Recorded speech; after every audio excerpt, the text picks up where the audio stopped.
सहरिया में सुख न नौकरिया में, गलिया सहरिया में तोहसे अर्जिया बमोर है पिया, चल चली गौआ की ओर है पिया, चल चली गौआ की ओर।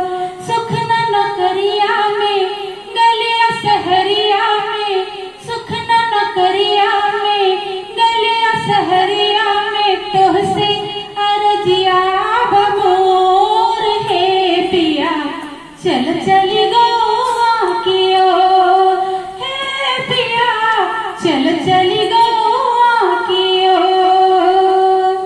अब गांव में कौन कौन सी चीजें गांव में तो जानती हैं कि गांव की चीजें और शहर की चीजों में बहुत अंतर है। गांव की मिठाई और शहर की मिठाई, तो उसके लिए मैं बताऊंगी।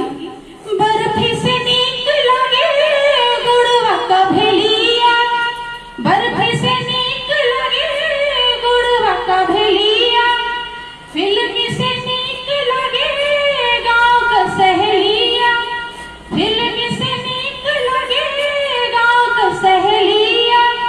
खड़ी दोपहरिया में खेतवा की अरिया में, खड़ी दोपहरिया में खेतवा की अरिया में, बेला चलेला जोरी जोरी है पिया, चल चली गौआ की ओर है पिया, चल चली गौआ की ओर। सुख न नौकरिया में गलिया सहरिया में, सुख न नौकरिया में गलिया सहरिया में तोहसे अर्जिया बमोर है पिया, चल चली गौआ की ओर।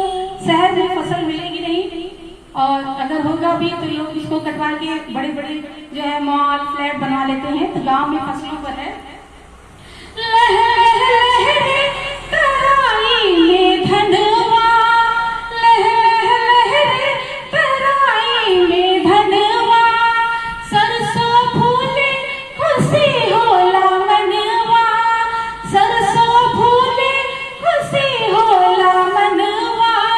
रातनी अरिया में सावनी बदरिया में, रातनी अरिया में सावनी बदरिया में, जुगनू करेला जोर जोर है पिया, चल चली गौआ की ओर। कहते हैं ना गांव में लोग इन्वर्टर जनरेटर इत्यादि की व्यवस्था कर लेते हैं शहरों में, और गांव में जुगनू हमें दिशा दिखाता है। जुगनू की लाइट जुगनू देखा होगा आप लोगों ने, उसी पर है। रात अंधियरिया में सावनी बदरिया में, जुगनू